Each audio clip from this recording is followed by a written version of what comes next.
지난 상승장. 여주 부동산에 방문한 현아씨. 부동산에서 보여준 매물은 그녀의 마음을 완전히 사로잡았습니다. 84타입의 남한강 조망이 가능한 매물이었죠. 가격은 4억 6,300만원. 전세 3억 5천만원에 입주하신다는 분이 있어요. 전세 끼고 갭투자로 1억 1,300만원이면 됩니다. 그동안 모았던 돈과 보증금을 탈탈 털어 자금을 마련했습니다. 기존 월세집보다 보증금이 저렴한 곳으로 이사를 가면서까지 시도하는 모험이었죠. 그렇게 처음으로 부동산 투자를 했고 오를 거라는 기대에 부풀었습니다. 그녀가 투자한 아파트는 지금 얼마에 거래되고 있을까요? 당시에는 남한강 조망이 가능한 강 주변 아파트들이 인기가 많았습니다. 그 중에서도 여주와 양평의 부동산이 핫했습니다. 아직 다른 지역들에 비해 저렴했기 때문에 상승장 끝물에 많은 투자자들이 몰려들었죠. 하지만 3년이 지난 지금 고점 대비 거의 2억가량 저렴한데도 거래가 안 되고 있는데요. 여주와 양평 부동산은 앞으로 어떻게 될까요? 30대 중반 현아 씨는 대기업 기획팀에서 근무하는 직장인입니다. 또래보다 높은 연봉을 받으며 안정적인 직장 생활을 하던 그녀였죠. 그 전까지는 부동산에 대해 관심이 없었고 조그만 전셋집에서 혼자 살고 있었습니다. 그러던 어느 날 직장 선배 중 한 명이 부동산 투자로 3개월 만에 1억을 벌었다는 소식을 들었는데요. 그때부터 그녀는 부동산에 관심을 갖기 시작했습니다. 당시 주변에서 부동산으로 돈을 벌었다는 얘기가 계속 들려왔기 때문에 그녀는 온통 부동산 투자에 대한 생각밖에 없었습니다. 스마트폰으로 유튜브와 블로그를 뒤지며 부동산 공부를 시작했습니다. 주변 지인들이 집을 샀다는 소식을 들을 때마다 불안했어요. 저는 제자리인데 지인들은 집값이 몇 억씩 올랐다고 하더라고요. 뭔가 제가 뒤처지고 있다는 느낌이 강하게 들었어요. 그녀의 자산은 월세 보증금을 포함해 1억 5천만 원 정도. 서울이나 수도권의 아파트는 그녀의 자본으로는 절대 불가능해 보였습니다. 청약은 치열한 경쟁 속에서 떨어지기 일쑤였고 그녀에게는 희망 고문처럼 느껴졌습니다. 그러던 어느 날 부동산 커뮤니티에서 강조망 아파트 단돈 1억이라는 단어를 발견했습니다. 역세권, 신축 아파트, 브랜드, 그리고 무엇보다 지금이 마지막 기회라는 온라인의 뜨거운 분위기가 그녀의 마음을 사로잡았습니다. 여주 남한강변에 위치한 2020년식 신축 아파트였습니다. 수변공원과 강조망이 펼쳐지는 아파트로 수도권 외곽 지역으로는 이례적인 관심을 끌었죠. 그녀는 처음엔 여주가 경기도 어디쯤인지도 몰랐습니다. 하지만 부동산 유튜버들과 커뮤니티의 긍정적인 전망에 점점 빠져들었죠. 솔직히 여주가 어딘지 정확히 몰랐어요. 근데 경강선을 타면 판교와도 충분히 가깝다고 생각했죠. 남한강 조망에 1군 브랜드 아파트라면 실거주하려는 사람도 많을 거라 믿었어요. 아파트 시세를 검색하며 그녀는 점점 투자에 대한 열망이 커졌습니다. 그 주 주말 근처 부동산에 찾아갔죠. 남한강 뷰는 수요가 끊이지 않아요. 브랜드 아파트의 신축이니 투자 가치도 확실합니다. 중개사의 자신감 넘치는 목소리는 그녀를 안심시켰습니다. 단지 앞 수변공원을 걸으며 강 너머로 노을이 지는 풍경을 바라봤습니다. 공원엔 많은 사람들이 아파트를 바라보고 있었고 신축 아파트의 외관은 너무 멋있었습니다. 이 정도 아파트면 앞으로 많이 오를 것 같아. 부동산에서 보여준 매물은 그녀의 마음을 완전히 사로잡았습니다. 84타입의 남한강 조망이 가능한 매물이었죠. 가격은 4억 6,300만원. 전세 3억 5천만원에 입주하신다는 분이 있어요. 전세 끼고 갭투자로 1억 1,300만원이면 됩니다. 그동안 모았던 돈과 보증금을 탈탈 털어 자금을 마련했습니다. 기존 월세집보다 보증금이 저렴한 곳으로 이사를 가면서까지 시도하는 모험이었죠. 부동산 공부를 시작한 지 1년도 채 되지 않았지만 요즘 갭투자는 다 하니까 괜찮겠지 라는 생각이 두려움을 덮었습니다. 계약서를 작성하며 그녀는 설렘과 긴장이 뒤섞인 미소를 지었습니다. 이제 나도 부동산 투자로 시드머니를 늘릴 거야. 계약 후 2달 뒤 잔금을 해결하러 부동산에 들렀습니다. 고객님 축하드려요. 벌써 1,500만 원 올랐어요. 같은 조건의 매물이 4억 7,700만 원에 거래가 됐던 거죠. 1억 1,300만 원을 넣고 2달 만에 1,500만 원을 벌었네. 수익률 10%가 넘잖아. 대박이다. 지인들과 가족들에게도 이 소식을 전했죠. 다들 너무 축하해줬고 그녀의 절친인 하늘님에게도 여주 부동산을 소개해줬습니다. 너도 저축만 하지 말고 투자해. 금방 돈 벌 수 있어. 그렇게 현아님은 레버리지 투자의 고수가 된 기분이 들었습니다. 당시 유튜브, 블로그, 커뮤니티는 각종 호재로 들썩였습니다. 여주는 경기도에서 가장 저평가된 지역이다. 경강선 호재에 강변 프리미엄까지 무조건 오른다. 신축 아파트는 하락할 일이 없다. 현아님도 이 말들을 굳게 믿었습니다. 그녀는 매일 밤 스마트폰으로 부동산 폭등 뉴스를 확인하며 행복했습니다. 하지만 2022년 말 이후 부동산 시장은 급격히 냉각되었습니다. 기준금리 인상으로 대출 부담이 커졌고 전세 수요는 급감했죠. 수도권 외곽으로 몰렸던 투자 수요도 빠르게 빠져나갔습니다. 여주의 아파트는 급격히 하락하기 시작했습니다. 현아님이 4억 6,300만 원에 매수했던 같은 타입의 물건이 3억 초반에 거래됐습니다. 심지어 최저가는 2억 9,900만 원이었는데요. 그럴 리 없다고 생각했어요. 신축이고 강조망까지 있는데 그렇게까지 떨어질 거라고는 상상도 못했죠. 급한 마음에 여러 중개사무소에 전화했지만 돌아오는 답변은 한결같이 냉정했습니다. 여주는 지금 매수세가 없어요. 그나마 신축이라 그 정도인 거예요. 전세도 요즘 너무 떨어졌어요. 그녀는 매일 밤 시세를 확인하며 불안에 떨었습니다. 이제라도 팔아야 하나 고민했지만 손실을 감당할 자신이 없었죠. 그녀는 잠을 이루지 못하며 후회와 불안 속에서 시간을 보냈습니다. 전세 재계약 시점이 다가왔고 전세 시세는 3억 5천만 원에서 2억 7천만 원으로 하락했습니다. 임차인을 구하기 어려운 상황에서 이 금액에라도 전세를 주지 않으면 버틸 수 없었습니다. 돌려줄 전세 보증금 8천만 원을 마련하기 위해 신용대출과 마이너스 통장, 그리고 갖고 있던 차까지 담보로 대출을 받았습니다. 현아님은 처음으로 이 투자에서 빠져나올 수 없다는 공포를 느꼈습니다. 대출에 대한 부담감에 업무 스트레스가 그녀를 짓눌렀습니다. 월급이 들어와도 내 손에 남는 게 별로 없어요. 매일 새벽같이 나가서 야근하고 늦게 돌아오고 집에 와서도 시세만 확인하며 잠들어요. 이게 무슨 삶인가 싶어요. 그녀는 점점 지쳐갔습니다. 친구들과의 만남도 줄었고 직장 동료들과의 대화에서도 웃음이 사라졌습니다. 부동산 투자로 더 나은 삶을 꿈꿨던 그녀는 오히려 더 깊은 수렁에 빠져들고 있었죠. 그렇게 버틴 지 2년째. 최근 집값이 다시 들썩이고 있다는 소식을 듣고 여주에 방문했습니다. 최근 10층 매물이 3억 8천만 원 정도에 거래됐어요. 이것도 많이 오른 겁니다. 아직도 본전까지 회복하려면 많이 남았지만 최저가였을 때를 생각하면서 마음을 다잡고 있습니다. 이런 투자 사례는 현아님만 경험한 게 아닙니다. 당시 여주와 양평 등 남한강변 주변 부동산에는 많은 사람들이 뛰어들었는데요. 그들은 지금 어떻게 됐을까요? 또 이 지역들의 현재 분위기는 어떨까요? 지금부터 더 자세히 살펴보겠습니다. 금리 인상 이후 투자자들이 서울 및 경기 핵심 지역으로 이동하면서 양평과 여주에서 투자 수요가 빠져나갔습니다. 상승장에는 법인과 다주택자들이 세금 절감 목적으로 외곽 지역 아파트를 매수했지만 이후 정부의 정책으로 보유세, 양도세 부담이 증가했습니다. 이로 인해 보유 물량을 정리하는 사람들이 늘어났고 매물도 빠르게 증가했습니다. 양평 여주 아파트 가격은 얼마가 적당한 걸까요? 지금부터 이 지역들의 부동산 지표를 확인해보고 현재 아파트 시세가 적당한지 앞으로 더 떨어질지 판단해보겠습니다. 먼저 최고가에 거래됐던 아파트를 찾아보고 이 아파트의 현재 시세를 확인해보겠습니다. 고점 대비 얼마나 하락했을까요? 우선 5억 9,200만 원까지 거래됐었던 여주의 아파트부터 살펴보겠습니다. 여주시 천송동에 위치한 KCC 스위첸입니다. 이 아파트는 2019년식 388세대 최고 49층 신축 대단지 아파트입니다. 남한강변에 위치하고 있고 신축 초고층 단지이기 때문에 전세와 월세 수요가 높습니다. 단지 인근에 시민공원과 출렁다리 조성 공사가 예정되어 있고 상업시설이 늘어나면서 생활 인프라도 좋아지고 있습니다. 84타입의 분양가는 2억 9천만 원이었고 22년 최고가 5억 9,250만 원에 거래됐습니다. 상승장일 때 분양가에서 3억이나 상승했습니다. 이 아파트의 현재 시세는 어떨까요? 최근 거래 내역을 보면 32층 매물이 3억 7천만 원에 거래되면서 고점 대비 37% 하락했는데요. 거래 현황을 보면 상승장에서 최고가에 거래된 이력이 있습니다. 여주 KCC 스위첸 101동 4102호이고 84타입입니다. 매매가 5억 9,250만 원에 거래됐는데요. 서울에 거주하는 30대 투자자가 상승장 끝물에 매수했습니다. 5억 9,200만 원에 거래됐던 매물하고 최근 3억 7천만 원에 거래된 매물은 같은 타입 매물입니다. 다만 각각 32층과 41층으로 층수가 좀 차이 납니다. 층수별 시세를 비교해 보겠습니다. 최고가 매물은 41층 고층 매물이고 최근 하락 거래된 매물은 32층 매물입니다. 두 거래로만 보면 37% 하락하긴 했지만 40층 이상 매물의 시세가 조금 더 높습니다. 동일한 고층 기준으로 얼마나 빠졌는지 확인해 보겠습니다. 현재 103동 19층 매물이 3억 8천만 원에 나와 있고 103동 43층 매물이 4억 3천만 원에 나와 있습니다. 40층 이상 매물이 시세가 약간 높긴 하지만 아직 최고가에 비해서는 1억 6천만 원 이상 저렴한 상황입니다. 고층 매물이 얼마에 거래되는지 지켜보시면 좋을 것 같습니다.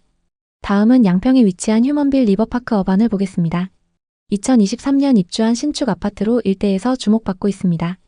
청약 이후 상승장과 맞물리면서 분양권 거래가 급증했는데요. 경의 중앙선 양평역과 가깝습니다. 또 남한강 조망에 갈산공원 접근성도 좋아서 생활 인프라가 좋습니다. 84타입의 분양가는 평균 3억 8천만 원이었고 21년 최고가 5억 7,100만 원에 거래됐습니다. 상승장일 때 분양권에 프리미엄이 2억가량 붙어서 거래됐습니다. 이 아파트의 현재 시세는 어떨까요? 거래 내역을 자세히 살펴보겠습니다. 최근 16층 매물이 4억 800만 원에 거래되면서 고점 대비 28%나 하락했는데요. 정말 이 정도로 많이 하락했을까요? 상승장에서 거래 현황을 보면 최고가에 거래된 이력이 있습니다. 휴먼빌 리버파크 어반 103동 1802호이고 84타입입니다. 매매가 5억 7,100만 원에 거래됐는데요. 양평에 거주하는 30대 투자자가 실거주 목적으로 상승장 끝물에 매수했습니다. 상승기 때 18층 매물이 5억 7,100만 원에 거래됐었습니다. 최근 16층 매물이 4억 800만 원에 거래되면서 1억 6천만 원이나 하락했습니다. 층수는 거의 비슷하기 때문에 타입별 시세를 비교해 보겠습니다. 우선 5억 7,100만 원에 거래됐던 매물은 이 아파트의 84A 타입 매물입니다. 그리고 최근 4억 800만 원에 거래된 매물은 84B 타입 매물입니다. 이 아파트 84타입은 타입별로 금액 차이가 거의 안 납니다. 현재 102동 중층 매물이 4억 1천만 원에 나와 있고 102동 고층 매물은 4억 2천만 원에 나와 있습니다. 고층 매물 기준 고점 대비 1억 5천만 원 정도 하락해 있는 상황입니다. 이 다음으로 여러분이 확인하셔야 되는 건 이 지역의 분양 아파트 시세입니다. 분양 아파트의 경우 시세 반영이 빠르기 때문에 지역의 분위기를 파악하기 위해서는 반드시 확인하셔야 합니다. 그럼 이제 양평과 여주의 분양 아파트 분위기를 살펴보겠습니다. 현재 분양권 시세는 어떨까요? 청약 당시 74타입 경쟁률 1.2대 1을 기록했던 양평의 분양 아파트를 보겠습니다. 휴먼빌 아틀리에입니다. 74타입 평균 분양가 4억 4천만 원대로 분양을 했는데요. 현재 분양권 시세는 어떨까요? 경의 중앙선 양평역과 남한강 인근에 위치한 단지로 얼마 전 입주를 완료했습니다. 인근 시세 대비 메리트가 없어서일까요? 대부분 매물에 마이너스 프리미엄이 붙어서 나와 있습니다. 현재 74타입 매물 중에는 분양가보다 5,500만 원까지 하락한 마피 매물이 있습니다. 102동 6층 매물이 분양가에서 5,500만 원이 떨어져서 나와 있습니다. 다음은 여주입니다. 청약 당시 최고 경쟁률이 13대 1을 넘으면서 엄청난 경쟁을 보인 단지인데요. 여주역 자이 헤리티지로 2027년 하반기 입주 예정입니다. 현재 84타입 기준 신축 프리미엄이 붙어서 분양가보다 비싸게 나와 있습니다. 108동 3층 매물은 분양가 4억 9,300만 원에서 프리미엄이 1,000만 원 붙어서 나와 있습니다. 입주 시기가 많이 남아있기 때문에 프리미엄 시세가 어떻게 변화하는지 계속 지켜보시는 게 좋습니다. 미분양 현황을 살펴보겠습니다. 양평에는 24년 하반기 미분양 매물이 쌓였다가 소진됐고 현재는 적정 수준의 미분양 매물이 누적되어 있습니다. 여주에는 21년 이후 계속 미분양 매물이 없었는데요. 신축 아파트가 계속 부족한 상황입니다. 그럼 공급은 어떨까요? 양평에는 2023년 수요에 비해 5배 많은 아파트가 공급됐습니다. 25년부터 계속 신축 아파트 공급이 적은데요. 신축 공급이 적고 누적된 미분양 매물도 적기 때문에 신축 아파트가 귀한 상황입니다. 여주의 상황도 비슷합니다. 27년까지 아파트 공급이 많이 부족한데요. 여주역 인근과 천송동에 몰려있는 신축 아파트의 매매 가격이 상승할 가능성이 있습니다. 전세와 매매 가격 지수는 두 도시 모두 전세 지수가 눈에 띄는데요. 양평의 경우 매매 지수가 하락 이후 보합을 유지하고 있고 전세 지수는 상승폭이 커지고 있습니다. 여주는 매매 지수 하락세가 계속되고 있는 반면 전세 지수는 23년 말부터 상승세를 탔습니다. 역 주변 신축 아파트들의 전세 가격 상승이 그대로 보여지고 있습니다. 현재 지역 전반적인 분위기는 좋지 않지만 양평과 여주 중에서도 역세권이나 강변 인근의 고층 아파트들은 전세 가격이 상승하면서 매매 가격도 저점을 다지고 있습니다. 다만 과도한 대출로 단기 시세 차익을 노리고 접근하는 것은 위험하며 입지가 좋은 지역과 호재 진행 상황을 철저히 분석해야 합니다. 양평과 여주는 앞으로 발전 가능성이 있는 도시지만 아직은 거래량이 적고 수요보다 공급이 많은 상황입니다. 지금은 시장을 관망하면서 자본과 실력을 늘려야 할 때입니다. 앞으로도 양평과 여주를 포함한 부동산 시장의 최신 동향을 깊이 있게 전달하겠습니다. 오늘도 영상 봐주셔서 감사합니다. 항상 여러분의 성공적인 투자를 응원하겠습니다. 오늘 영상이 도움되셨다면 구독, 좋아요 부탁드립니다. 감사합니다. 이 단지가 세종에서 제일 핫해요. 전용 74타입이 지금 7억 3천만 원인데 곧 10억은 갈 겁니다. 이런 매물은 금방 나가요. 결국 그들은 대출을 최대한 끌어모아 전용 74타입 아파트를 7억 3천만 원에 계약했습니다. 1년 만에 3억이나 오른 가격이었지만 실거주니까 괜찮다는 생각으로 스스로를 다독였습니다. 이사 후 한 달 뒤 부부는 깜짝 놀랐습니다. 같은 평형의 매물이 7억 5,500만 원에 거래됐던 겁니다. 우리 7억 3천만 원에 계약하길 진짜 잘했다. 조금만 늦었으면 2,500만 원 더 비싸게 살 뻔했어. 맞아, 대박부동산 사장님 얘기 듣길 잘했네. 너무 좋다. 벌써 2,500만 원 수익이라니. 부부는 지인들과의 모임에서도 수익을 자랑하며 행복한 나날을 보냈습니다. 주말에는 골프 라운딩도 다녔고 쇼핑도 자주 했습니다. 그러던 어느 날 충격적인 소식을 듣게 됩니다. 여보, 큰일 났어. 대체 부부에게 무슨 일이 벌어졌던 걸까요? 2020년 공무원 부부인 최민수, 이연희 부부는 세종시에서 전세로 거주 중이었습니다.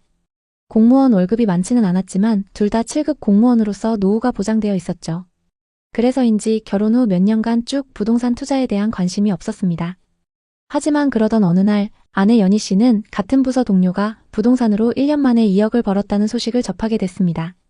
그날부터 아내는 남편 민수 씨에게 매일같이 부동산 투자 이야기를 꺼냈습니다. 여보, 우리도 이제 전세 말고 집 사야 돼. 남들은 다 돈 버는데 우리만 이게 뭐야. 아직도 멀었대. 더 오를 거래. 남편 민수 씨는 처음엔 반신반의하며 큰 관심이 없었지만 이내 뉴스와 주변 소식들을 접한 후 마음이 바뀌었죠. 당시 세종시는 미래가 보장된 투자처로 보였습니다. 정부 청사 이전, 국회 세종의사당 설립 추진 등 굵직한 호재로 세종의 부동산 시장은 그야말로 불타오르고 있었습니다. 뉴스에서는 매일 신고가 소식이 쏟아졌고 아파트 가격이 며칠 만에 수천만 원씩 오르는 일이 다반사였죠. 부동산 커뮤니티에는 지금 안 사면 평생 세종에서 집 못 산다는 글이 도배되다시피 했습니다. 세종은 앞으로 10년은 간다며 자신만만하게 말하는 동료들의 목소리가 이 부부의 결정을 부추겼습니다. 한 선배는 저녁 식사 자리에서 열변을 토했습니다. 세종은 단순한 신도시가 아니야. 대한민국의 행정 중심이 되는 곳이야. 지금 들어가지 않으면 후회할 거야. 그의 말은 남편 민수 씨에게 강한 확신을 심어줬죠. 민수 씨와 그의 아내는 점점 내 집 마련의 꿈에 사로잡혔습니다. 세종은 신도시 인프라와 넓은 공원, 깨끗한 도심을 자랑했죠. 민수 씨는 퇴근 후에 자주 말했습니다. 여기서 아이 키우면 정말 좋을 것 같아. 우리도 이제 뿌리 내리고 싶지 않아? 그의 아내도 동의했습니다. 아이에게 안정된 환경을 주고 더 이상 이사 걱정 없는 삶을 꿈꿨죠. 그러던 어느 주말 민수 씨와 그의 아내는 세종시 다정동의 아파트를 보러 갔습니다. 2018년식 신축 단지에 들어서자 깔끔한 조경과 커뮤니티가 눈에 들어왔습니다. 단지 건너에 바로 초중고가 위치했고 중심상가도 가까웠습니다. 부동산에서는 열정적으로 말했습니다. 이 단지가 세종에서 제일 핫해요. 전용 74타입이 지금 7억 3천만 원인데 곧 10억은 갈 겁니다. 이런 매물은 금방 나가요. 그녀의 말은 부부의 마음을 단번에 사로잡았습니다. 민수는 단지를 둘러보며 감탄을 멈추지 않았습니다. 여기 정말 좋아. 우리 애도 여기서 뛰어놀면 딱이야. 학교도 가깝고 단지 자체가 신축급이잖아. 그의 아내도 같은 생각이었습니다. 이 부부에게 세종의 내 집은 단순한 주거 공간이 아니었습니다. 아이에게는 쾌적한 환경을, 부부에게는 뿌리 내릴 기반을 의미했습니다. 결국 그들은 대출을 최대한 끌어모아 전용 74타입 아파트를 7억 3천만 원에 계약했습니다. 1년 만에 3억이나 오른 가격이었지만 실거주니까 괜찮다는 생각으로 스스로를 다독였습니다. 주변 동료들도 대부분 실거주 목적으로 세종 아파트를 매수하고 있었습니다. 한 동료는 나도 작년에 샀는데 벌써 2억 올랐다며 웃으며 자랑했죠. 부동산 커뮤니티는 세종은 절대 안 떨어진다. 정부 호재 믿고 들어가라는 글로 넘쳐났습니다. 한 네이버 포스트는 세종은 수도 서울을 대체할 미래의 중심지라며 장밋빛 전망을 쏟아냈습니다. 이 부부는 그 열기에 완전히 휩싸였습니다. 계약서를 쓰는 날 중개사가 웃으며 말했습니다. 축하드려요. 이건 절대 후회 안 할 선택이에요. 민수 씨와 그의 아내는 그녀의 말을 굳게 믿었습니다. 이사 후 한 달 뒤 부부는 깜짝 놀랐습니다. 같은 평형의 매물이 7억 5,500만 원에 거래됐던 겁니다. 우리 7억 3천만 원에 계약하길 진짜 잘했다. 좀만 늦었으면 2,500만 원 더 비싸게 살 뻔했어. 맞아, 대박부동산 사장님 얘기 듣길 잘했네. 너무 좋다. 벌써 2,500만 원 수익이라니. 부부는 지인들과의 모임에서도 수익을 자랑하며 행복한 나날을 보냈습니다. 주말에는 골프 라운딩도 다녔고 쇼핑도 자주 했습니다. 이미 돈을 많이 번 것처럼 씀씀이가 커졌죠. 그렇게 1년 정도 여유 있는 삶을 보냈습니다. 그러던 어느 날 세종시 부동산 시장에 미묘한 변화가 감지됐습니다. 아파트 시세가 조금 떨어졌다는 이야기가 들리기 시작했죠. 또 뉴스에서는 한국은행의 기준금리 인상이 본격화되고 있다는 소식이 연일 보도됐습니다. 대출금리가 치솟으면서 세종시 아파트 거래량은 급격히 줄어들었습니다. 부동산 커뮤니티의 분위기도 180도 바뀌었죠. 불과 1년 전만 해도 세종 무조건 간다던 긍정적인 글이 가득했던 공간은 이제 세종은 끝났다, 대출금리 때문에 다 죽는다는 비관적인 글로 도배됐습니다. 민수 씨는 처음엔 대수롭지 않게 여겼습니다. 이건 단기 조정이야. 실거주니까 기다리면 돼. 집값이야 오르내리는 거지. 하지만 그의 아내는 점점 불안해졌죠. 2023년 1월 같은 단지, 같은 평형의 아파트가 5억에 거래됐다는 소식이 들려왔습니다. 7억 3천만 원에 샀던 집이 2억 3천만 원이나 빠진 셈이었죠. 31% 하락이었습니다. 부부는 믿을 수 없다는 듯 부동산 앱을 뒤져봤지만 현실은 더 혹독했습니다. 심지어 그 다음 달에는 4억 8천만 원에 거래됐습니다. 너무 충격받아 계약했던 부동산에 찾아갔습니다. 사장님, 이게 어떻게 된 거예요? 2억 5천만 원이나 빠졌어요. 고객님, 지금은 다른 곳도 다 그래요. 기다려보시죠. 금방 다시 회복할 겁니다. 담보대출로 받았던 4억 3천만 원의 이자가 2배로 늘어나면서 골프와 쇼핑은 꿈도 못 꾸게 되었습니다. 부부는 책상에 앉아 시세를 보며 한숨을 쉬었습니다. 이게 뭐야? 우리가 뭘 잘못한 거지? 그들의 목소리엔 좌절이 묻어 있었습니다. 그들의 꿈이던 내 집 마련은 이제 무거운 짐이 되어 그들을 짓누르고 있었습니다. 민수 씨와 그의 아내는 밤마다 거실에 앉아 이야기를 나눴습니다. 그때 왜 그렇게 서둘렀을까? 천천히 시장을 살폈더라면, 아니, 조금만 더 신중했더라면 어땠을까? 주변 지인들의 돈 벌었다는 말, 부동산에 지금이 마지막 기회라는 말, 커뮤니티의 열광적인 분위기, 그리고 실거주면 괜찮다는 자기 위안. 그 모든 게 그들을 지금 이 상황에 처하게 만들었죠. 가장 힘든 건 매달 빠져나가는 대출 이자였습니다. 세종에서의 생활은 조용하고 평화로웠지만 돈을 모을 수가 없었습니다. 그래도 안정적인 월급을 받는 공무원 부부였기 때문에 이를 악물고 버텼습니다. 최근 세종시에는 다시 호재가 돌기 시작했습니다. 대통령 집무실, 청사 이전 등의 이야기가 뉴스에 오르내렸죠.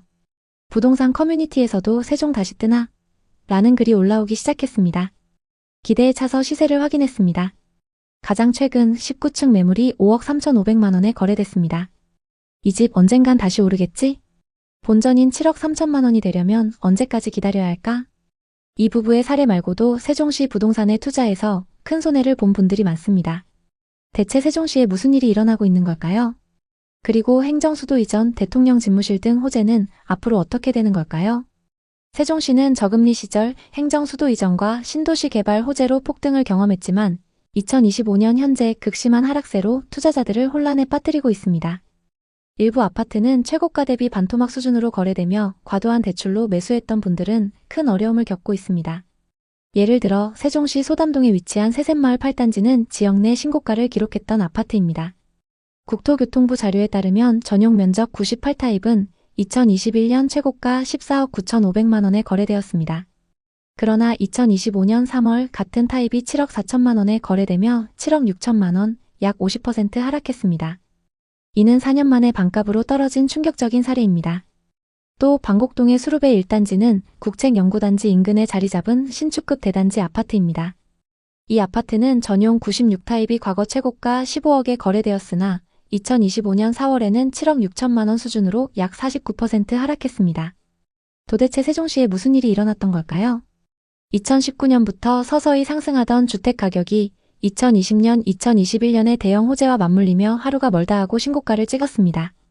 분양가가 5억이었던 아파트가 14억까지 거래됐던 적도 있었는데요. 그 무렵 세종이 진짜 수도가 될지 모른다는 기대감이 퍼지면서 실수요자는 물론 갭 투자자와 투기성 매수까지 몰려들었습니다. 당시에는 지금이 아니면 평생 못 산다며 영끌로 들어간 사례도 엄청났습니다. 2020년 세종시 아파트값 상승률은 40%를 가뿐히 넘겼고 거래 한 번에 5천만 원씩 올라간다는 소문까지 퍼졌습니다. 갭투자로 세종시에 들어온 사람들도 많았습니다. 실거주할 필요가 없다. 어차피 계속 오를 테니까 이런 믿음이 컸습니다.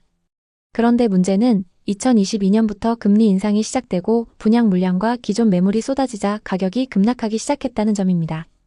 뜨거웠던 열풍이 지금은 거짓말처럼 사그라들고 고점에 샀던 이들은 반토막이라는 표현이 나올 만큼 심각한 상황을 맞이하고 있습니다. 인접 동네 대전과 청주의 상황도 비슷합니다. 부동산 시장에는 가파른 상승일수록 꺾일 때 낙폭이 더 크다는 얘기가 있습니다. 세종과 대전은 2020년에서 2021년 초까지 서울에 버금가는 급등을 경험했습니다. 그러나 그만큼 하락폭도 엄청났는데요. 한편 요즘 뉴스를 보면 서울로 집중된 권력을 세종시로 분산시킨다는 얘기가 한창입니다. 대선 주자들이 임기 내에 국회 세종의사당과 대통령 세종집무실을 건립하겠다고 하는데요. 정치 전반에 걸쳐 세종시 이전이 가장 뜨거운 키워드로 등장했습니다. 사람들은 또 정치인들의 말이겠거니 하고 흘려버리거나 세종시에 투자하면 돈 좀 벌겠는데 하면서 각자 다른 반응을 보이고 있습니다. 어찌됐건 만약 행정수도 이전이 현실화된다면 그 파급 효과는 상당할 것으로 보입니다. 물론 여기서 냉정하게 생각해봐야 할 것이 있습니다.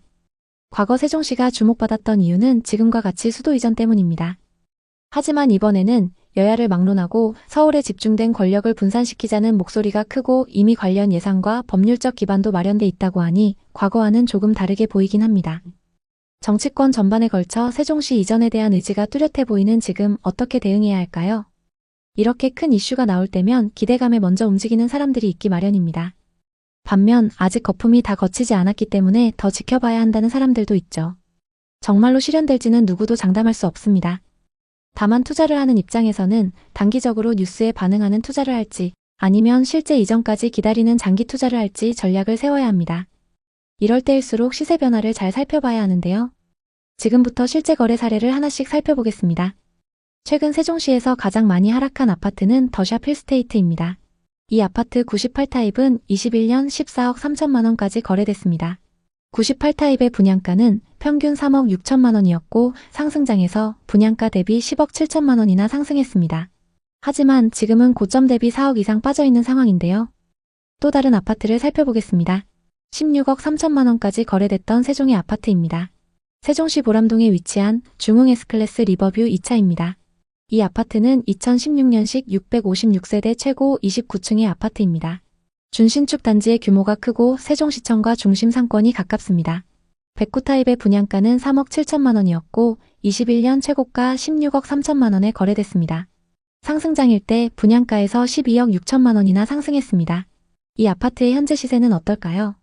최근 8층 매물이 10억에 거래되면서 고점 대비 6억 3천만 원이나 하락했는데요.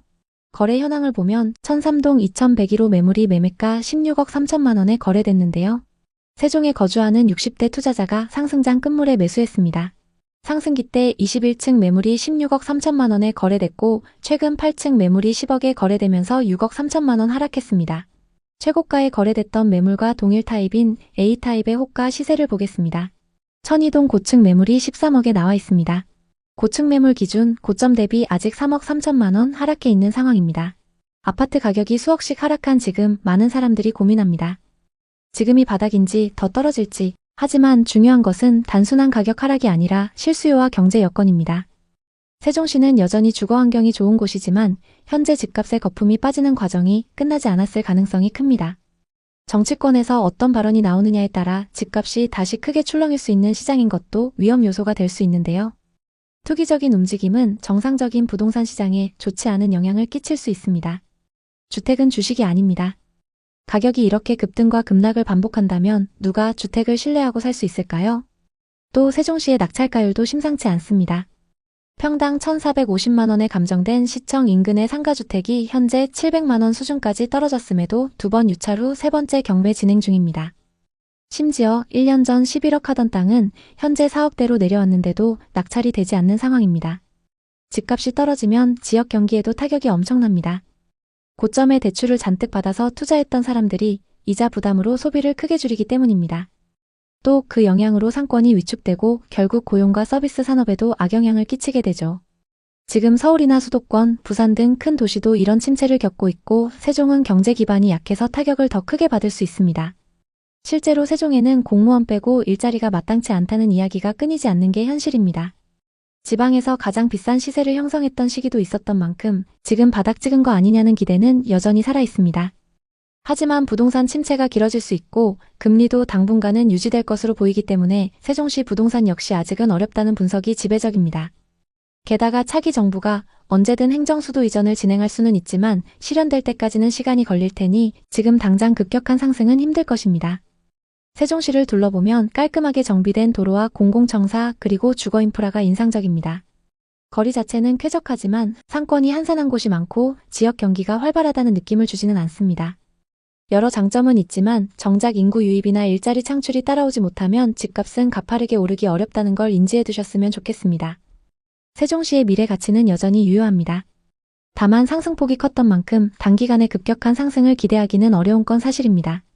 투기 세력이 떠나면서 시작된 하락세가 한동안 계속될 가능성이 크다는 점과 정치적 이슈에 너무 기대는 건 위험하다는 사실을 기억해 두셔야 합니다. 세종에 내려가 실제 거주할 계획이 있고 재정적으로도 무리하지 않게 감당할 수 있다면 노려볼만 하겠지만 단기 시세 차익을 기대하는 투자는 위험할 수 있습니다. 세종시 부동산에 관심 있는 분들에게 도움이 됐으면 좋겠네요. 오늘도 영상 봐주셔서 감사합니다. 항상 여러분의 성공적인 투자를 응원하겠습니다. 오늘 영상이 도움되셨다면 구독, 좋아요 부탁드립니다. 감사합니다. 박정수 씨는 올해 37세로 판교에 위치한 대기업에서 선임 개발자로 10년째 근무하고 있습니다. 그의 아내 김현정 씨는 같은 회사의 마케팅 팀에서 일하고 있죠. 두 사람은 직장 동료로 만나 5년 전 결혼했습니다. 부부는 30대 중반으로 둘 다 연봉이 높은 고소득자입니다. 결혼 후에도 돈을 허투루 쓰지 않고 매달 수백만 원씩 저축하며 꽤 많은 자산을 모았습니다. 아이는 아직 없지만 미래를 위한 안정적인 기반을 마련하려는 마음이 강했습니다. 판교의 세련된 오피스 빌딩에서 하루하루를 바쁘게 보내는 두 사람은 언젠가 자신만의 집에서 꿈꾸던 삶을 살고 싶다는 목표가 있었습니다. 정수 씨와 연정 씨는 판교 근처 분당에서 전세로 살았습니다. 전세 생활은 편했지만 시간이 갈수록 불안감이 커졌습니다. 2020년부터 분당의 집값이 폭등하면서 주변에서 부동산 이야기가 끊이지 않았기 때문입니다. 회사 동료들 사이에서는 부동산 투자했어? 이제 투자 안 하면 벼락거지 될 듯. 이런 말이 오갔습니다. 또 식당이나 카페에 가도 다들 부동산 이야기밖에 안 했죠. 그러던 어느 날 부동산 커뮤니티에서 서울 부자들까지 분당으로 투자하러 온다는 글을 봤습니다. 정수 씨는 매일 아침 출근 버스에서 부동산 관련 글들을 확인하며 생각했습니다. 이제 우리도 움직여야 하는 거 아닌가? 전세로만 살면 결국 남는 건 없어. 연정 씨도 비슷한 생각이었습니다. 친구 모임에서 집값이 미쳤다는 이야기를 들을 때마다 우리도 늦기 전에 뭔가 해야 한다는 조바심이 생겼습니다. 어느 날 저녁 부부는 분당의 한 카페에서 커피를 마시며 진지하게 이야기를 나눴습니다. 연정 씨가 먼저 말을 꺼냈습니다. 오빠, 분당 중심부에 있는 그 구축 아파트 봤어? 재건축이나 리모델링 계획도 잡혀 있대. 지금 안 사면 더 오를 것 같아. 정수 씨도 동의했습니다. 그 아파트는 분당의 핵심 지역에 자리 잡고 있었습니다. 지하철역까지 도보 10분 근처에 대형 쇼핑몰과 병원, 좋은 학군이 갖춰져 있었습니다. 무엇보다 정비사업에 대한 기대감이 컸죠. 최근 2년 사이 비슷한 평형의 아파트 가격이 3억 이상 올랐다는 소문이 돌았습니다. 정수 씨는 부동산 앱을 보여주며 말했습니다. 여기 27평이 지금 9억에 나와 있어. 2년 전엔 6억대였는데 지금 안 사면 더 오를지도 몰라. 부부는 주말에 아파트를 보러 갔습니다. 단지는 1990년대 지어진 오래된 건물이었지만 입지가 훌륭했습니다. 단지 내에는 오래된 나무들이 줄지어 서 있었고 저녁이면 공원에서 불어오는 바람이 상쾌했습니다. 정수 씨는 현관에 들어서며 상상했습니다. 좀 수리해서 살다가 재건축되면 서울 못지않게 오르겠지. 연정 씨는 설레는 마음으로 말했습니다. 출퇴근도 편하고 나중에 아이 낳으면 학군도 좋잖아. 투자로도 괜찮고 실거주로도 완벽해. 부부는 연봉이 높아 대출 한도가 넉넉했고 은행에서 제시한 금리도 낮은 편이었습니다. 우리 연봉이면 대출 이자쯤은 충분히 감당할 수 있어. 분당은 계속 오를 거야. 정수 씨의 확신에 연정 씨도 고개를 끄덕였습니다. 결국 부부는 결단을 내렸습니다. 모아둔 현금 2억 5천만 원에 부모님께 빌린 1억을 더했습니다. 나머지 5억 5천만 원은 주택담보대출로 마련했습니다. 대출 금액이 적지 않았지만 고연봉 덕분에 월 상환액은 부담스럽지 않을 거라 믿었습니다. 2021년 9월 27평형 아파트를 9억에 계약했습니다. 계약서를 쓰는 날 정수 씨는 창밖을 바라보며 속으로 중얼거렸습니다. 이 집이 우리 인생의 전환점이 될 거야. 부동산은 절대 떨어지지 않아. 연정 씨도 설레는 마음으로 웃으며 말했습니다. 여기서 우리 노후 준비하자. 나중에 팔아서 더 큰 집으로 갈 수도 있잖아. 입주는 순조로웠습니다. 구축 아파트였지만 예상보다 훨씬 만족스러웠습니다. 오래된 타일과 낡은 엘리베이터는 아쉬웠지만 단지 내 녹지가 풍부했고 아침이면 햇살이 거실을 가득 채웠습니다. 연정 씨는 부엌을 정리하며 말했습니다. 여기서 매일 아침 커피 마시고 공원 산책하면 딱 좋겠다. 정수 씨도 만족스러웠습니다. 판교까지 출퇴근이 엄청 수월했고 주말이면 탄천을 산책하며 여유를 즐겼습니다. 무엇보다 부동산 시세가 급등했습니다. 입주 몇 주 만에 같은 평형 매물이 9억 9,500만 원에 거래됐다는 소식이 들려왔습니다. 중개소에서는 호가가 12억까지 치솟았다는 이야기도 나왔습니다. 부부는 저녁 식사를 하며 웃으며 말했습니다. 우린 지금 타이밍 좋게 잘 산 거야. 이 기세면 더 갈 거야. 정수 씨는 회사 동료들에게 자랑스럽게 말했습니다. 분당에 아파트 샀어. 재건축 기대감 때문에 곧 터질 거야. 연정 씨도 친구 모임에서 살짝 자랑했습니다. 우리 집값 벌써 10억 넘었대. 투자 잘한 것 같아. 유튜브와 부동산 커뮤니티에서는 분당이 수도권 최고 투자처로 떠올랐습니다. 재건축 뉴스, 리모델링 소식, 서울 투자자들의 유입 이야기가 매일 화제였습니다. 부부는 속으로 계산했습니다. 지금 벌써 1억 넘게 올랐고 2억, 3억도 금방이야. 처음엔 실거주 목적이었지만 시세 상승이 기대감을 키웠습니다. 이 집으로 노후 자금까지 해결할 수 있겠네. 정수 씨가 웃으며 말했고 연정 씨도 동의했습니다. 서울 강남도 결국 따라잡을 거야. 하지만 2022년 가을 분위기가 바뀌기 시작했습니다. 뉴스에서는 미국 연준의 금리 인상 소식이 연일 보도됐고 한국은행도 기준금리를 연달아 올렸습니다. 정수 씨는 처음엔 대수롭지 않게 생각했습니다. 우리 대출은 고정금리니까 괜찮아. 이자 부담은 크지 않잖아. 하지만 문제는 시장 전체였습니다. 부동산 거래가 급격히 줄었고 매물이 쌓이기 시작했습니다. 연정 씨는 부동산 앱을 확인하며 불안해졌습니다. 오빠, 우리 아파트 호가가 11억으로 떨어졌어. 그래도 아직 이익이긴 한데. 정수 씨는 위로했습니다. 일시적인 거야. 분당은 입지가 워낙 좋아서 곧 회복될 거라고. 2023년 초 현실은 그들의 기대를 산산조각 냈습니다.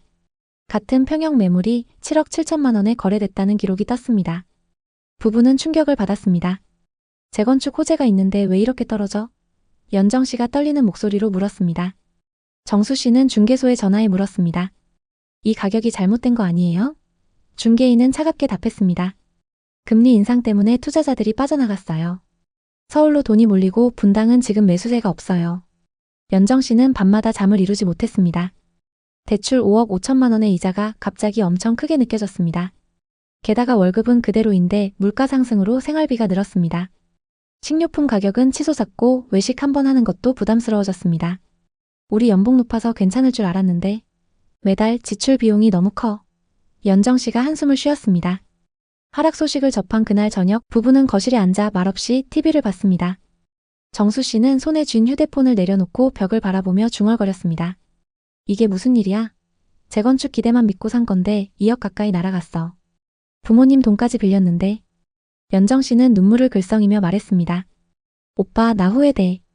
왜 이렇게 비싸게 샀을까? 지금 팔면 손해가 2억 정도고 이자 갚느라 저축도 못해. 우리 미래 계획 다 망쳤어. 정수 씨는 고개를 저으며 안아줬지만 속으로는 절망감이 밀려왔습니다. 회사에서 동료들이 부동산 이야기를 할 때마다 피하고 싶었고 밤에는 불면증이 찾아왔습니다. 투자라고 생각했는데 이제는 그냥 짐이네. 매일 확인할 때마다 가슴이 철렁 내려앉아. 연정 씨의 말처럼 부부는 매일 앱을 열어보는 게 고통이 됐습니다. 좌절감은 일상으로 스며들어 우울한 나날이 지속됐습니다. 우리가 너무 욕심부렸나 봐. 안정적인 전세 생활이 더 나았을지도 몰라. 정수 씨가 자책하듯 말했습니다. 연정 씨는 책상에 앉아 가계부를 들여다보며 한숨을 쉬었습니다. 이 집 때문에 부모님께 빌린 돈도 못 갚고 우리 노후 계획도 물거품이야. 매일 이자 갚는 생각만 하면 숨이 막혀. 더 심각한 건 하락이 멈추지 않았다는 점입니다. 얼마 후 또 다른 매물이 7억 5천만 원에 거래됐습니다. 구매가 대비 1억 5천만 원 이상 손실이었습니다. 부부는 저녁에 마주 앉아 한숨을 쉬었습니다. 부모님께 빌린 1억 갚아야 하는데 집값이 이 지경이니 어떻게 해? 연정 씨가 울먹였습니다. 정수 씨는 애써 태연한 척하며 말했습니다. 기다려보자. 내년엔 정부 정책이 부동산 부양 쪽으로 갈 거야. 재건축 호재도 살아날 테니 회복될 거라고. 하지만 속으로는 불안이 가득했습니다. 회사 동료들 사이에서 부동산 폭락했네 이런 말이 오갔고 부동산 커뮤니티에서는 분당 구축은 이제 끝났다 이런 비관적인 글이 넘쳤습니다. 한때 투자자들로 북적이던 중개소는 한산해졌고 급매물 광고만 늘어났습니다. 2023년 여름 연정 씨는 생활비를 더 줄이기 위해 노력했습니다. 투자라고 생각했는데 이건 그냥 버티는 거야. 팔면 손해가 너무 크고 이자만 갚다 끝날 판이네. 정수 씨도 점점 말이 줄었습니다. 부동산의 말림을 끄고 뉴스에서 부동산 소식이 나오면 채널을 돌렸습니다. 더 내려갈까봐 확인도 안 하고 싶어. 부부는 주말마다 공원을 산책하며 대화를 나눴습니다. 처음엔 서울 부자들 따라 투자하면 당연히 될 거라고 생각했어.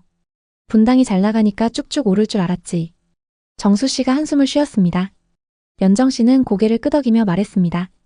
우리처럼 고연봉이라도 대출이 많으면 위험하네. 재건축 기대만 믿고 무리했어.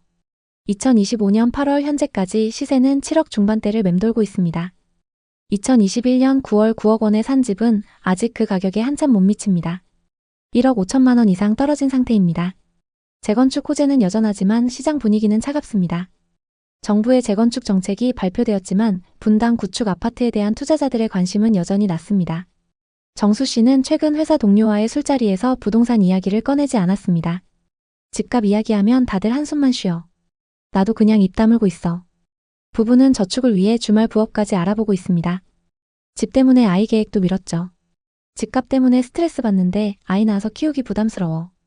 부부는 이제 투자라는 단어를 입에 올리지 않습니다. 대신 이 집을 또 다른 기회로 생각하려 애씁니다. 저녁이면 거실에 앉아 도심의 불빛을 바라보며 위안을 찾습니다. 여기서 사는 건 좋아. 출퇴근 편하고 동네 분위기도 좋잖아. 연정 씨가 조용히 말했습니다. 정수 씨도 고개를 끄덕였습니다. 그래, 돈이 전부는 아니지. 여기서 계속 살면서 기다려보자. 하지만 마음 한구석에는 여전히 불안이 남아있습니다. 매달 빠져나가는 이자와 하락한 아파트 시세는 부부에게 끊임없는 스트레스를 줍니다. 분당 중심부 구축 아파트의 사례는 흔합니다. 2021년 9월 27평형이 10억가량에 거래됐지만 2023년 초 7억 7천만 원 이후 7억 5천만 원까지 하락했습니다. 2025년 8월 현재 7억 중반대로 회복 기미는 보이지 않습니다. 재건축과 리모델링 호재가 있었지만 공사비와 분담금 이슈로 수요가 급격히 줄었습니다. 서울 부유층과 전국 투자자들이 몰리던 시기는 끝났고 매물 적체가 문제입니다. 분당의 다른 재건축 아파트도 2021년 12억 초반에서 2025년 9억 후반으로 떨어졌습니다. 많은 사람들이 분당은 무조건 오른다는 믿음으로 샀지만 결과는 처참합니다. 특히 최근 재건축과 리모델링 사업은 공사비 증가와 사업성 저하로 인해 잘 진행되지 않고 있습니다. 분당 재건축도 이 문제를 겪고 있어서 주민분담금이 눈덩이처럼 불어나고 초기 비용 부담으로 포기하는 사례가 속출하고 있습니다. 공사비 급등으로 용적률 조정과 공공기여금 문제가 불거지며 선도지구 지정에도 불구하고 사업이 지연되고 있습니다. 이 때문에 당분간 집값 회복이 어려울 전망입니다. 전문가들은 분당의 재건축 사업이 단기간 내에 반등을 이끌기 어렵다고 보고 있으며 이는 부부의 불안감을 더욱 키웠습니다. 정수 씨는 최근 뉴스를 보며 한숨을 쉬었습니다. 재건축이 늦어지면 우리 집값은 언제 오를지 모르겠네. 그냥 여기서 버티는 수밖에.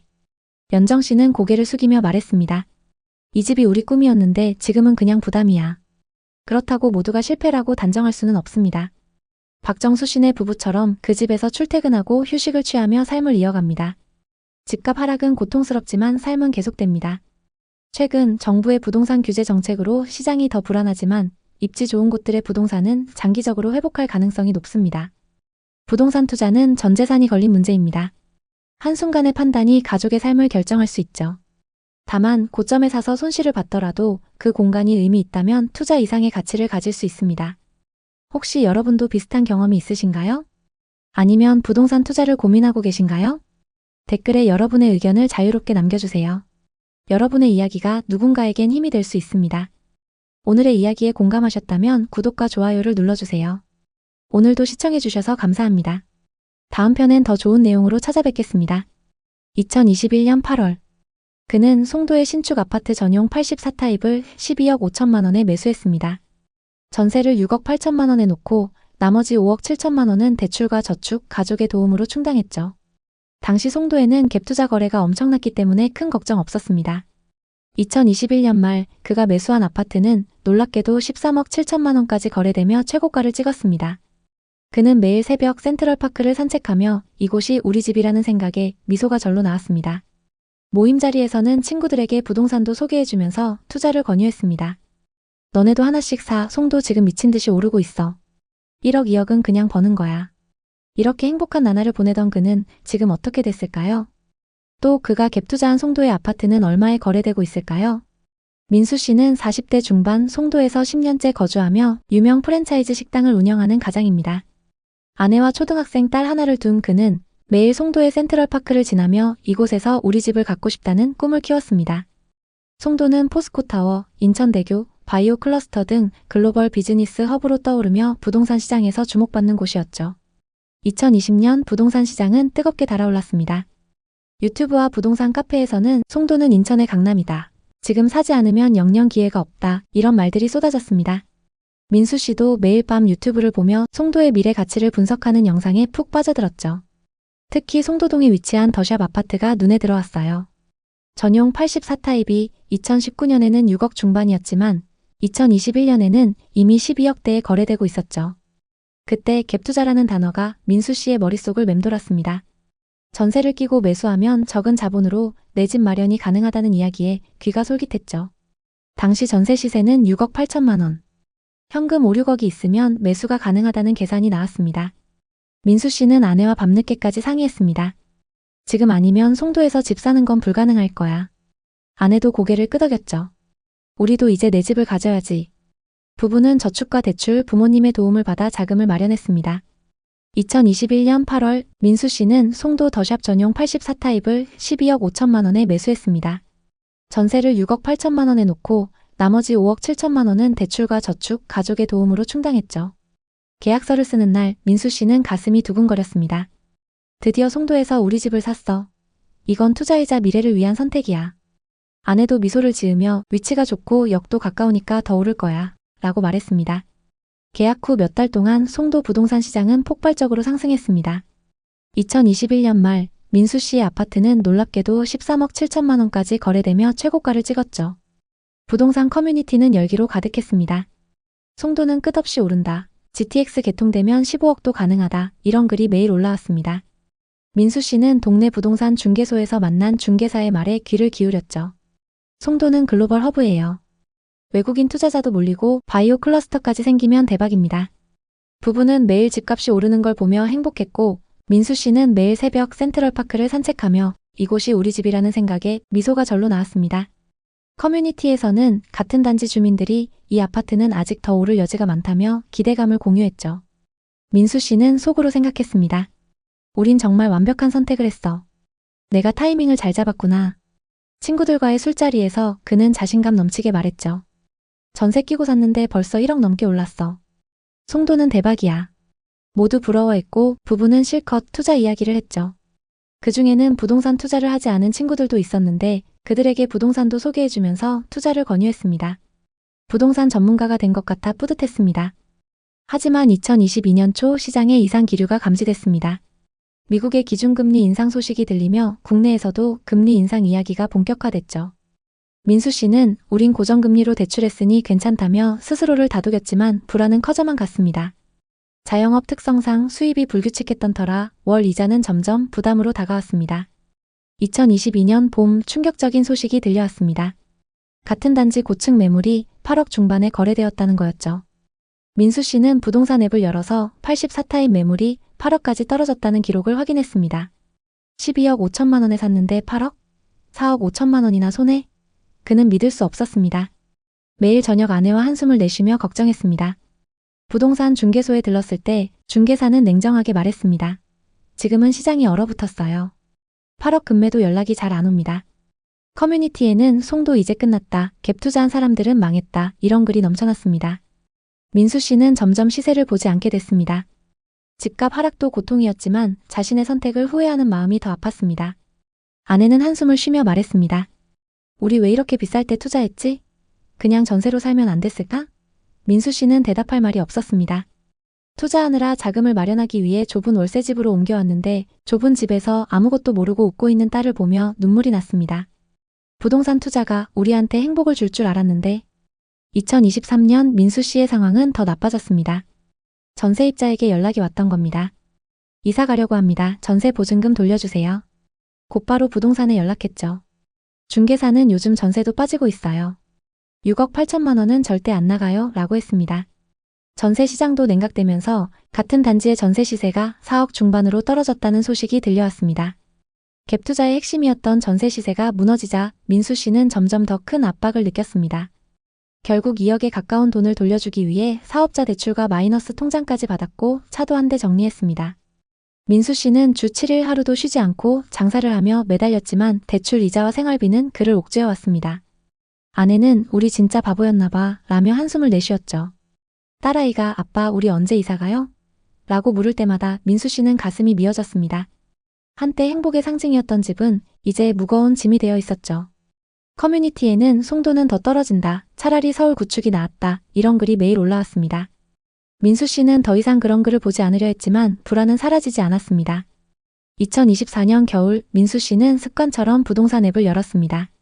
놀랍게도 같은 단지의 84타입 매물이 10억 5천만 원에 거래되었다는 기록을 발견했죠. 오, 이제 오르는 건가? 그는 조심스럽게 지역 커뮤니티에 접속해봤습니다. 놀랍게도 송도 센트럴파크 인근 단지들의 호가가 조금씩 반등하고 있다는 글이 올라오고 있었습니다. 금리 인상 기조가 멈추고 전세 수요가 다시 늘면서 역세권 신축 단지로 매수 문의가 들어오고 있다는 소식이 들렸죠. 부동산 중개사도 말했어요. 그나마 송도 중에서도 우리 단지가 반등이 빠른 편이에요. 조금만 더 기다려보시죠. 민수 씨는 아내에게 이 소식을 전했습니다. 여보, 요즘 분위기가 좀 나아졌대. 10억 5천만 원까지 올랐어. 하지만 아내는 담담하게 답했죠. 그래도 12억 5천만 원까지는 아직 멀었잖아. 현실은 냉혹했습니다. 10억 5천만 원까지 회복했지만 여전히 2억의 손해를 안고 있는 상황이었죠. 그래도 민수 씨 부부는 무너지지 않았습니다. 아내는 주말마다 카페 아르바이트를 시작했고 민수 씨는 쉬는 날을 줄여가며 수입을 늘리려 노력했습니다. 적금은 없었지만 대출을 조금씩 상환하고 있었죠. 무엇보다 가족은 서로를 다독이며 버텼습니다. 어느 날 아내가 말했습니다. 잘해보려다 이렇게 된 거야. 민수 씨는 고개를 끄덕였습니다. 만약 그때로 돌아간다면 같은 선택을 했을까? 그 질문에는 답하지 못했지만 그는 한 가지를 깨달았습니다. 포기하지 않고 버텨냈다는 사실이 중요하다는 걸 말이죠. 2025년 7월 민수 씨는 여전히 송도에서 생활하고 있습니다. 집값은 빠르게 오르지 않지만 그는 더 이상 매일 시세를 확인하지 않습니다. 조금씩 다시 오르고 있다는 믿음과 열심히 살며 버티고 있다는 사실이 중요했죠. 아내는 말했습니다. 집값이야 오르든 말든 우리가 살아가는 게 중요해. 김민수 씨의 이야기는 특별하지 않습니다. 부동산 상승장의 끝자락에서 기회를 잡으려 했던 수많은 사람들의 이야기와 같습니다. 송도는 한때 인천의 강남으로 불렸지만 하락장에서는 투자 실패의 상징이 되기도 했습니다. 하지만 집값이 오르든 떨어지든 결국 버티는 사람이 승리하기 마련입니다. 앞으로 회복까진 많이 남긴 했지만 언젠간 고점까지 회복할 그날을 기다리며 열심히 살아가고 있다는 사실이 중요합니다. 모두가 지금이 기회다라고 외칠 때 그 기회를 주려는 사람은 큰 리스크를 감수해야 합니다. 반대로 모두가 끝났다고 말할 때 누군가는 조용히 기회를 만들기도 하죠. 부동산은 장기적인 싸움입니다. 또 집은 투자 대상이기 전에 삶의 터전입니다. 송도는 탄탄한 실수요가 있다고 강조하시는 분들도 있습니다. 서울에서 주거 비용이 너무 오르다 보니 발전 가능성이 크다는 송도로 이주해 온 분들도 많고 송도국제학교나 대학을 비롯한 교육 인프라를 선호하는 분들도 많습니다. 그러나 문제는 저금리 시절 지나치게 대출을 이용한 경우 금리 인상을 감당하지 못하고 금매를 던지는 사람들이 속출할 수 있다는 점입니다. 실제로 2022년 하반기부터 2023년에 걸쳐 송도에 급매물이 나온 사례가 많습니다. 대출을 받으려고 해도 금리가 높아 망설이고 그 사이 매물이 계속 축적되면서 가격이 더욱 빠졌습니다. 그렇다면 지금이 곧 바닥인지 아니면 더 빠질 가능성이 있는지 이런 질문이 자연스럽게 나오게 됩니다. 송도는 여전히 거래량이 부족합니다. 그만큼 수요가 적다는 뜻이고 빠른 회복을 장담하기 어려운 상황입니다. 송도 부동산 시장을 단기적으로 보면 보합세를 유지할 가능성이 높습니다. 다만 장기적으로 보면 반등할 가능성도 있는데요. 우선 서울 수도권 상급지의 부동산 시장이 반등하면 송도에도 긍정적 영향을 미칠 수 있습니다. 또 GTX 노선 공사가 빠르게 진행되거나 추가 개발 호재가 현실화되면 수요가 회복될 수 있습니다. 만약 송도의 실거주 목적이라면 1에서 409의 입지가 좋은 단지를 우선 고려하되 장기 거주 계획을 세우시는 게 좋습니다. 투자 목적이라면 GTX 등 호재의 진행 상황을 자세히 점검해야 합니다. 신규 입주 물량이 많은 6809는 단기 하락 리스크가 크므로 입지가 탄탄한 지역을 선별하시는 게 좋습니다. 2025년 현재 송도 부동산 시장은 매물 누적 현상과 저조한 거래를 보이면서 좀처럼 반등하지 못하고 있습니다. 일부 단지는 최고가 대비 50% 이상 하락하며 투자자들에게 큰 손실을 안겼고 마이너스 프리미엄 사례는 분양권 시장의 불안감도 키우고 있습니다. 그럼에도 송도는 국제 비즈니스, 교육, 교통 인프라 등 여전히 잠재 가치를 갖고 있습니다. 오늘 살펴본 민수 씨의 이야기처럼 눈앞의 기회보다 중요한 건 자신에게 맞는 전략을 세우는 거 아닐까요? 구독자 여러분, 이 이야기를 어떻게 들으셨나요? 충분한 실력과 자본을 갖추지 않은 채 섣불리 접근했다간 크게 실패할 수 있습니다. 부동산 투자로 성공하기 위해선 꾸준한 투자 공부를 통해 실력을 갖춰야 합니다. 전문가들의 경험담과 노하우를 참고하는 것도 좋은 방법이 될 수 있습니다. 송도나 갭 투자와 관련된 고민이 있으신가요? 댓글로 여러분의 이야기를 자유롭게 나눠주세요. 여러분의 소중한 댓글이 누군가에게 큰 깨달음이 될 수 있습니다. 구독과 좋아요도 잊지 말아주세요. 감사합니다. 2021년 8월 부부는 동탄의 29평형 매물을 7억 9,800만 원에 계약했습니다. 모아둔 돈 3억 5천만 원에 주택담보대출 4억 5천만 원을 받았습니다. 입주 후 몇 달 만에 같은 평형이 8억 2천만 원에 거래됐고 호가는 무려 11억까지 치솟았습니다. 우리 집 동탄 호수 근처인데 산지 얼마 안 됐거든? 근데 벌써 많이 올랐어. 부부는 여기저기 자랑하고 다녔죠. 당시 유튜브와 부동산 포럼에서는 동탄을 경기도의 강남이라 부르며 상승 기대감을 부추겼습니다. 부부는 속으로 생각했습니다. 조금 더 기다리면 12억은 가볍게 넘을 거야. 하지만 2022년 어느 날 아내가 놀라서 말했습니다. 여보, 난리 났어. 우리 어떡해? 과연 그들에게 무슨 일이 일어난 걸까요? 38세 김민준 씨는 동탄의 대기업에서 연구원으로 8년째 근무 중입니다.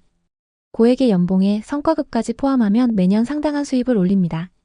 아내 이지은 씨는 37세로 삼성전자에서 일하면서 남편보다 높은 연봉을 받고 있습니다. 대학 시절 만난 연인으로 결혼 7년 차지만 아직 아이는 없습니다.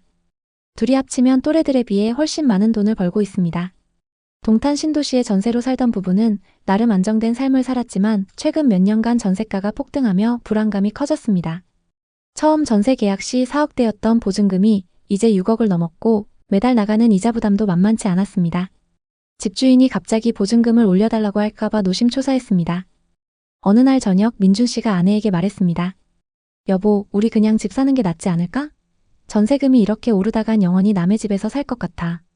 지은 씨도 동의했습니다. 맞아, 동탄이 이렇게 핫한데 지금 사면 투자도 되고 안정도 될 거야. 부부는 이미 3억 이상의 현금을 모아두었고 높은 연봉 덕에 대출도 여유롭게 받을 수 있었습니다. 집을 알아본 지 며칠 안 돼서 동탄 호수공원 바로 아래에 위치한 조건에 딱 맞는 아파트가 눈에 띄었습니다. 2019년에 준공된 신축 단지로 찾던 29평형이 있었고 호수공원이 바로 앞에 있어 산책로와 녹지가 풍부했습니다. 동탄 신도시는 삼성전자 사업장과 가까워 직주 근접이 뛰어났고 주변에 쇼핑몰, 병원, 학교까지 갖춰진 입지였습니다. 게다가 GTX 개통 호재로 서울 접근성이 훨씬 좋아질 전망이었습니다. 부동산 커뮤니티에서는 동탄은 무조건 오른다, 투자자들이 몰려들고 있다, 이런 글이 넘쳐났습니다. 서울과 수도권 사람들도 동탄으로 몰려들었고 돈 많은 투자자들이 이 아파트를 노린다는 소문이 돌았습니다. 민준 씨는 흥분해서 말했습니다. 여기 봐, 동탄 호수에 GTX 호재까지. 지금 사면 5년 뒤엔 2배는 될 거야. 지은 씨도 설레었습니다. 우리처럼 둘이 사는 부부한테 딱 맞아. 출퇴근 거리도 딱이고 주말에 호수 산책하면 얼마나 좋을까? 부부는 몇 번 현장을 방문한 끝에 결정을 내렸습니다. 2021년 8월 29평형 매물을 7억 9,800만 원에 계약했습니다. 모아둔 돈 3억 5천만 원에 주택담보대출 4억 5천만 원을 받았습니다. 계약서를 쓰던 날 민준 씨는 창밖으로 보이는 호수공원을 보며 속으로 중얼거렸습니다. 이게 우리 인생의 터닝포인트야. 입주는 빠르게 진행됐습니다. 깔끔한 단지가 마음에 들었고 호수공원에서 불어오는 바람이 베란다를 스치며 집안을 상쾌하게 만들었습니다. 부부는 주말에 호수를 산책하며 미래를 이야기했습니다. 여기서 살면서 돈 더 모아서 노후 준비하자. 지은 씨가 웃으며 말했습니다. 민준 씨도 고개를 끄덕였습니다. 동탄이 이렇게 발전하는데 집값도 오를 테니 걱정 없어. 실제로 입주 후 몇 달 만에 시세가 오르기 시작했습니다.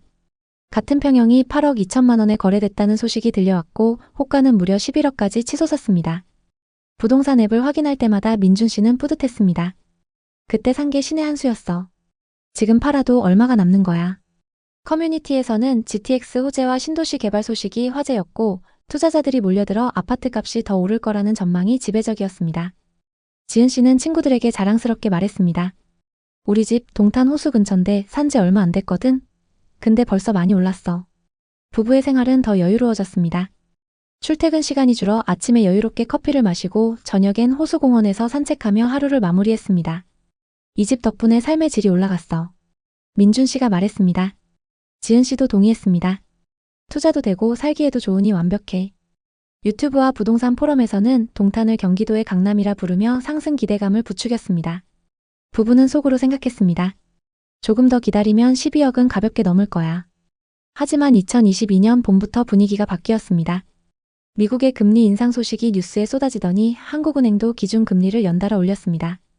처음엔 우린 고정금리 대출이니까 괜찮아 이렇게 생각했습니다. 그러나 물가가 뛰고 생활비가 늘어나면서 부담이 커졌습니다. 월급은 그대로인데 고정 지출이 급격히 증가했습니다. 민준 씨는 가계부를 들여다보며 한숨을 쉬었습니다. 대출 이자는 버틸만한데 왜 이렇게 힘들지? 우리 이제 외식 좀 줄이자. 와인도 좀 적당히 마셔야겠어. 그때부터 부동산 앱을 확인하는 습관이 생겼습니다. 어느 날 지은 씨가 충격적인 소식을 받습니다. 같은 아파트 29평형이 6억 5천만 원에 거래됐다는 기록이었습니다. 설마 떨어진 거야? 불안이 시작됐습니다. 2022년 11월 상황은 더 악화됐습니다. 부부가 매수한 아파트의 시세가 급락하며 5억대 거래가 나왔다는 소식이 퍼졌습니다. 민준 씨는 부동산 중개소에 가서 물었습니다. 이게 정말인가요? 왜 이렇게 떨어졌어요? 중개인은 한숨을 쉬며 대답했습니다. 금리 때문에 거래가 얼어붙었어요. 투자자들이 빠져나가고 있어요. 부부는 밤마다 이야기를 나눴습니다. 기다리면 다시 오를 거야. 동탄은 호재가 많잖아.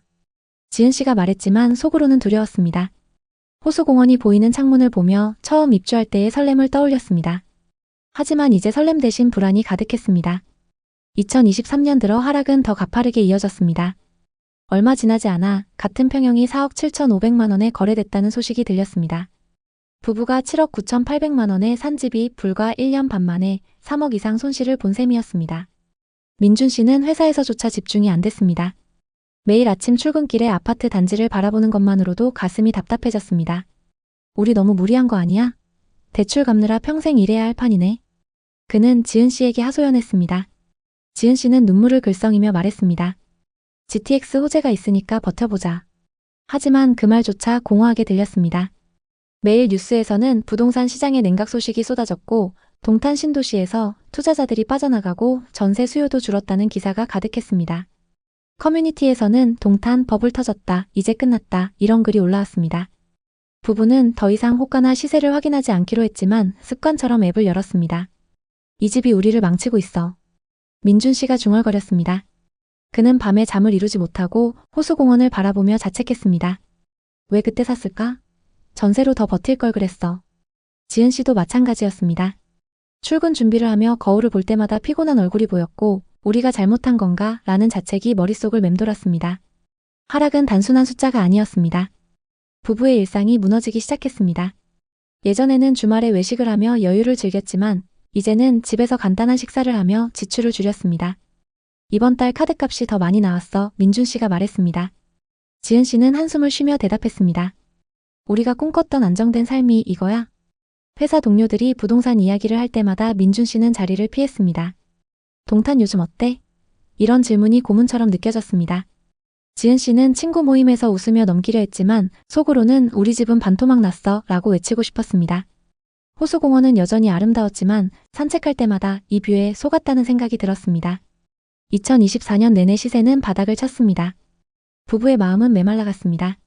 출퇴근길에 아파트를 볼 때마다 한숨이 나왔습니다. 요즘 우리 집 얼마나 하나 팔 수 있을까? 지은 씨가 물었지만 민준 씨는 고개를 저었습니다. 지금 팔면 손해가 너무 커. 그냥 살면서 기다리자. 하지만 기다림은 고통이었습니다. 매달 통장에서 빠져나가는 대출 이자가 부담스러웠고 성과급을 받아도 기쁨보다는 손해를 만회해야 된다는 다짐이 앞섰습니다. 외식을 줄이고 여행 대신 집에서 시간을 보냈습니다. 우리 왜 그때 집을 샀을까? 후회가 밀려왔습니다. 지은 씨는 밤마다 베개에 얼굴을 묻고 울었습니다. 내가 더 말렸어야 했어. 우리 인생이 이렇게 될 줄 몰랐어. 민준 씨는 아내를 안으며 미안해, 나 때문에 라고 속삭였습니다. 부부의 대화는 점점 줄어들었고 침묵이 집안을 가득 채웠습니다. 호수공원의 바람이 더 이상 상쾌하지 않았습니다. 좌절은 깊어졌습니다. 지은 씨는 우울증 증세를 보이기 시작했습니다. 회사에서 실수를 연발하고 집에 돌아와서는 소파에 앉아 멍하니 창밖을 바라봤습니다. 지은 씨는 이 집이 우리를 갉아먹고 있어 라고 중얼거렸습니다. 친구들의 성공적인 투자 이야기를 들을 때마다 질투와 자괴감이 솟구쳤습니다. 왜 우리만 이렇게 된 거지? 부부는 서로를 탓하지 않으려 애썼지만 긴장된 분위기가 지속됐습니다. 2025년 7월, 약간의 회복 조짐이 보였습니다. 같은 단지 29평형이 6억 2천만 원에 거래됐다는 소식이 들려왔습니다. 초기 가격 7억 9,800만 원보다 1억 7,800만 원 떨어진 금액이었지만 바닥보다는 오른 셈이었습니다. 민준 씨는 안도의 한숨을 쉬었습니다. 조금 올랐네. 이제 앞으로 더 오를 거야. 지은 씨도 동의했습니다. 그래, 계속 버티는 게 나아. 호수공원이랑 가까워서 좋잖아. 하지만 속으로는 여전히 불안했습니다. 부동산 시장은 예측 불허였고 그들의 선택이 실패일지 성공일지 알 수 없었습니다. 이제 부부는 집값에 연연하지 않기로 했습니다. 돈이 전부는 아니야. 우리 둘이 즐겁게 사는 게 중요해. 민준 씨가 말했습니다. 지은 씨는 호수를 보며 생각했습니다. 이 집은 우리 삶의 일부야. 오르든 내리든 여기서 계속 살아가자. 김민준 씨네 부부는 결코 쉽게 결정한 게 아니었습니다. 30대 후반 고소득 부부로서 동탄의 밝은 미래를 믿고 내린 결정이었습니다. 동탄 신도시는 삼성전자 사업장과 GTX 호재로 2021년 한때 인기 폭발이었고 부부가 매수한 아파트처럼 호수공원 인접 아파트는 투자자들의 타깃이 됐습니다. 실제로 2021년 8월 29평형이 7억 9,800만 원에 거래된 후 호가는 10억 이상까지 올랐습니다. 하지만 금리 인상과 시장 냉각으로 2022년 11월 5억 이후 4억 7,500만 원까지 하락했습니다. 2025년 7월 6억 2천만 원으로 회복했지만 고점 가격에는 미치지 못합니다. 동탄 부동산 시장은 여전히 변동성이 큽니다. 2025년 들어 동탄역 인근 일부 아파트가 회복 조짐을 보이고 있지만 전체적으로는 고금리와 대출 규제로 인해 안정되지 못한 상태입니다. 예를 들어 동탄역 주변의 동탄역 시범 더샵 34평형은 2021년 고점 14억 8천만 원에서 2023년 11억 초반까지 떨어졌다가 2025년 13억으로 소폭 상승했습니다. 하지만 장지동의 동탄호수 자이파밀리에는 2021년 9억 5천만 원에서 2023년 6억으로 40% 하락한 후 2025년 7억 선입니다. 동탄 전체적으로 급격히 하락했으나 2025년 들어 동탄역 인근 단지들이 먼저 반등하고 있습니다. 그러나 외곽 단지들은 여전히 매수세가 약해 동탄호수 자이파밀리에처럼 2021년 9억 5천만 원대에서 2025년 7억대로 아직 회복하지 못하고 있는 곳이 많습니다. 전문가들은 전체적으로 매물이 소진되려면 시간이 더 필요하며 고금리 기조와 대출 규제가 지속되면 추가 조정이 있을 수 있다고 전망합니다.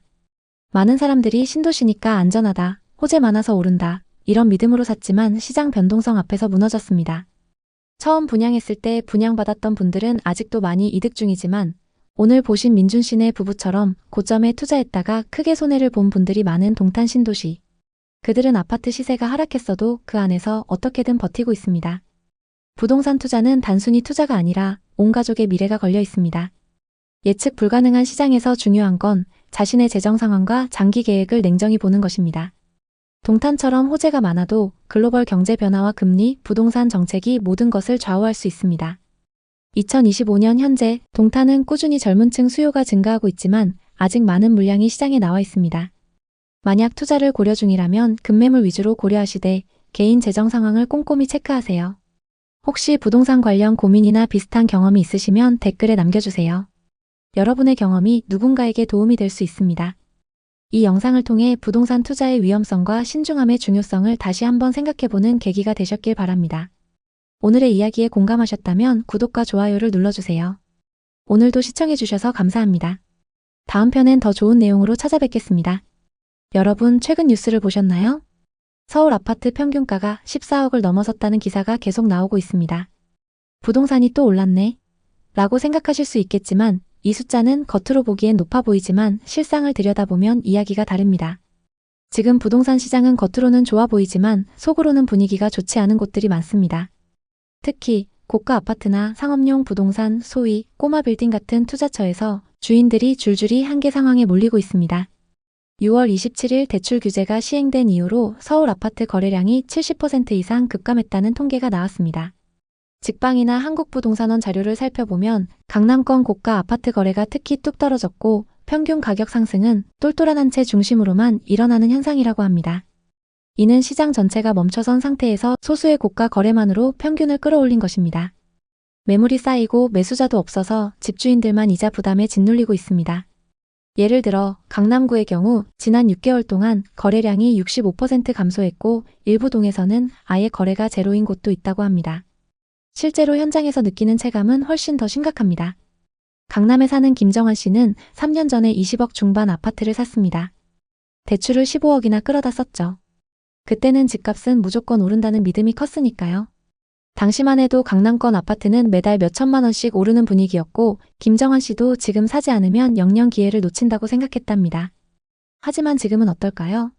이자만 매달 500만 원 이상 나가는데 집값은 제자리 걸음입니다. 심지어 비슷한 조건의 매물은 매수자가 없어서 2년째 팔리지 않고 있다고 합니다. 김정환 씨는 이자 내고 버티기 너무 힘들다고 하소연했습니다. 이런 사례가 지금 부동산 시장에서 하나둘이 아닙니다. 정부가 대출 규제를 강화하면서 6억 이상 대출을 받을 수 없어졌고 금리도 높은 상황이라 이자 부담이 커졌습니다. 예전에는 은행에서 집을 담보로 돈을 쉽게 빌릴 수 있었지만 지금은 절대 금액 자체가 제한되다 보니 모자라는 부분을 자기 자산으로 메워야 합니다. 그런데 그런 돈이 없는 사람들이 많아서 시장이 꽁꽁 얼어붙은 것입니다. 거래량이 줄면 자연스럽게 가격이 더 불안정해집니다. 올해 상반기만 살펴봐도 서울 주택 매매 가격 지수가 소폭 상승했지만 이는 고가 아파트 거래에 치우친 결과입니다. 실제로 전체 시장은 소강 상태이고 대출 조이기로 인해 젊은 세대나 서민층 수요가 꺾인 상황입니다. 특히 20대와 30대 수요가 급감하면서 시장의 활력이 떨어지고 있습니다. 또 다른 사례를 한번 살펴보겠습니다. 이민수 씨의 이야기입니다.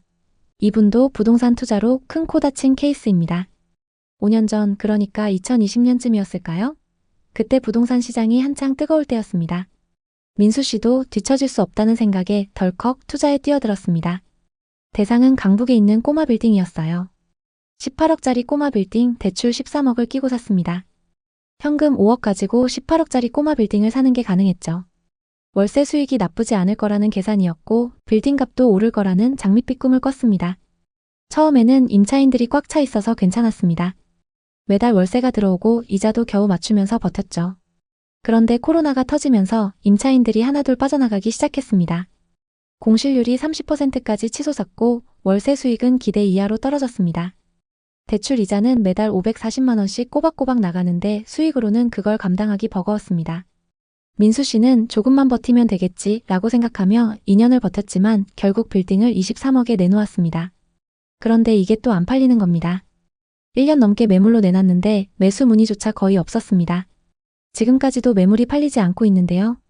민수 씨가 털어놓길 부동산은 주식처럼 쉽게 사고 팔 수 있는 게 아닙니다. 대출을 많이 끼고 들어가면 시장이 조금만 흔들려도 바로 직격탄을 맞습니다. 이렇게 말했습니다. 현재 서울 수도권에는 민수 씨와 비슷한 상황에 처한 분들이 많습니다. 특히 상업용 부동산 꼬마 빌딩 같은 경우는 공실률 때문에 더 심각합니다. 민수 씨처럼 레버리지를 활용해서 들어간 사람들이 시장 변동에 취약해진 것입니다. 당시 강북 지역의 상업용 부동산 공실률이 20%에서 35%로 급등했다는 보고서도 있었는데 이런 환경에서는 현금 흐름이 끊기기 쉽습니다. 민수 씨의 사례만 그런 게 아닙니다. 투자 실패 사례들은 정말 입이 떡 벌어질 정도로 많습니다. 예를 들어 동탄에 사는 이영식 씨 이야기를 해보겠습니다. 영식 씨는 4년 전 동탄 신도시에 15억짜리 아파트를 샀습니다. 대출 10억, 자기 돈 5억으로요. 그때는 동탄은 무조건 뜬다는 분위기였습니다. GTX 개발과 함께 신흥 부촌으로 주목받던 시기였죠. 하지만 지금은 어떨까요? 그 아파트 값이 12억으로 뚝 떨어졌습니다. 심지어 12억에도 거래가 안 되고 있죠. 대출 이자는 월 수백만 원씩 나가는데 집은 안 팔리고 전세금도 많이 떨어졌다고 합니다. 영식 씨는 이렇게 말했습니다. 이제 이자 내느라 적금도 깼어요. 언제까지 버틸 수 있을지 모르겠네요.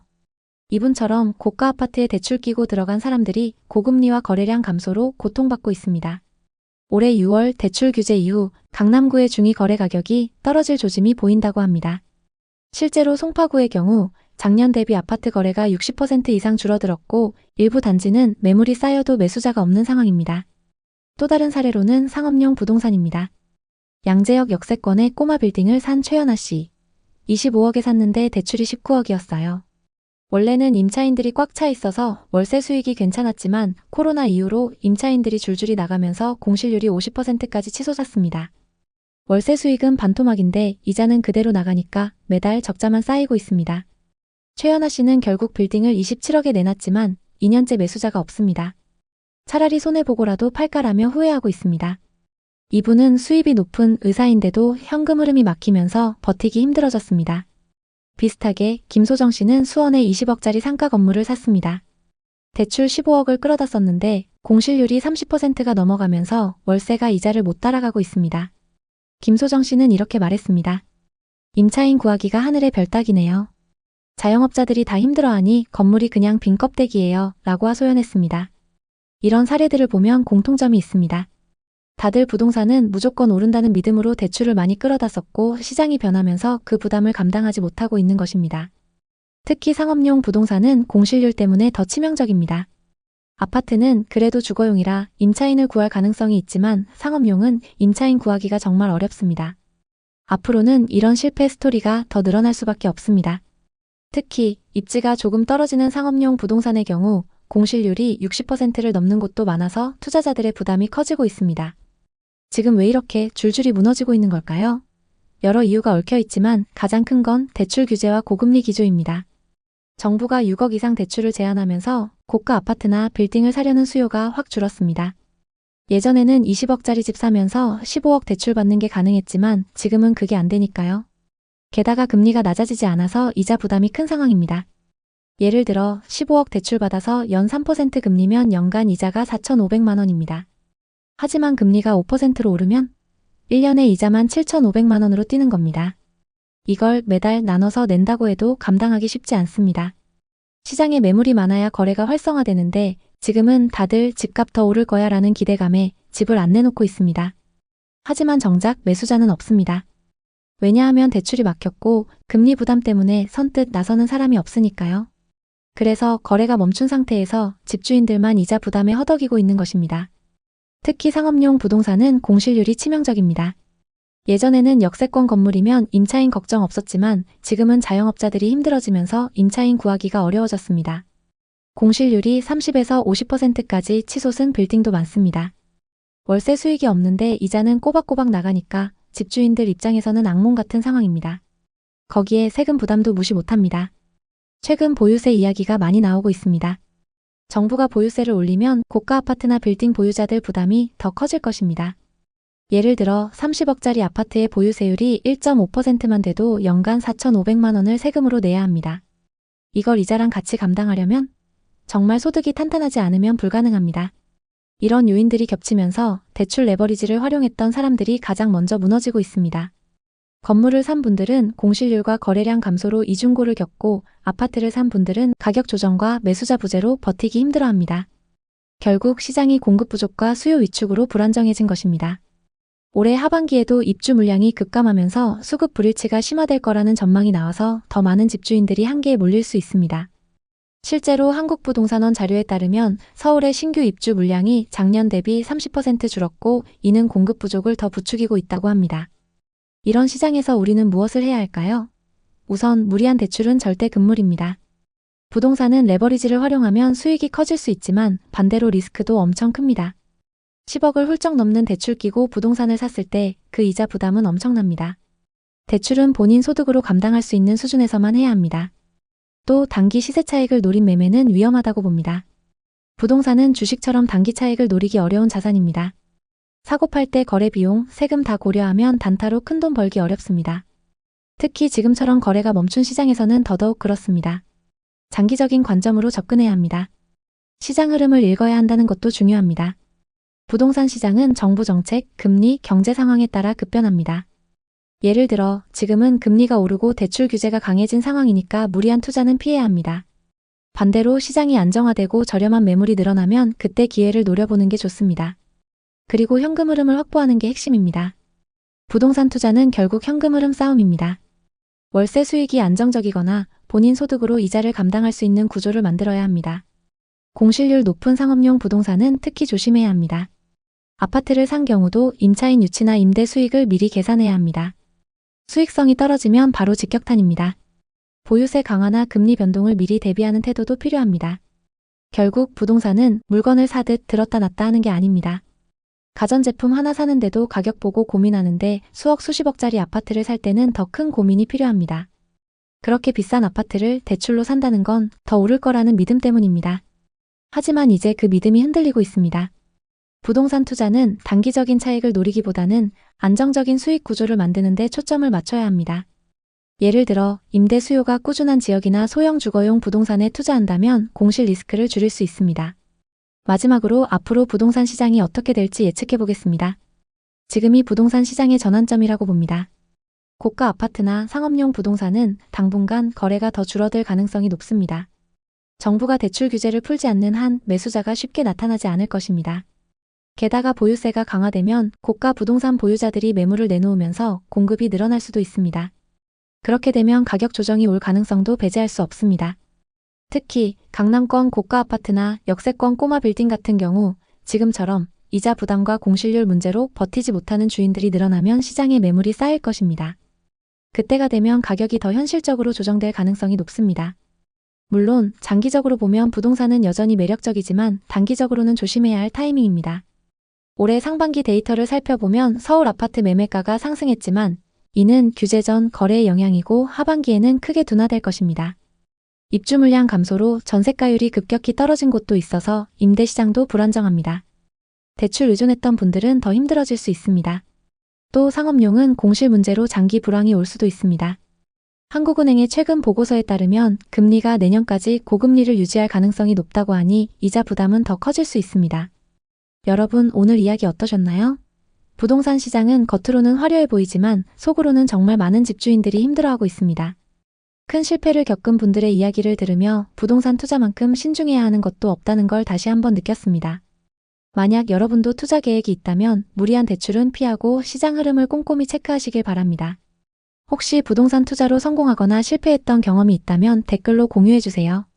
여러분의 경험이 누군가에게 큰 힘이 될 수 있습니다. 오늘의 이야기에 공감하셨다면 구독과 좋아요를 눌러주세요. 오늘도 시청해주셔서 감사합니다. 다음 편엔 더 좋은 내용으로 찾아뵙겠습니다.